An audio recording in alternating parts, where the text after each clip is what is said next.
সেই জন্য আমরা যারা আছি আমরা মিল চালু হওয়া না পর্যন্ত আমরা আমাদের এই দাবিগুলো মানববন্ধনগুলো করে যাব। দেশে বন্ধ করেছিল এটা আমাদের ঢাকায় পাঠানো হয়েছিল হাজী মোহাম্মদের নেতৃত্বে।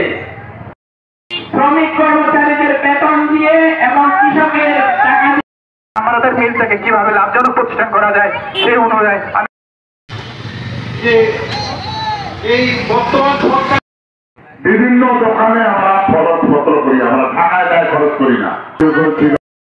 তারা যেন সামনের দিনে যেন সুন্দরভাবে প্রতিষ্ঠিত সহ আজকে আমরা বাংলা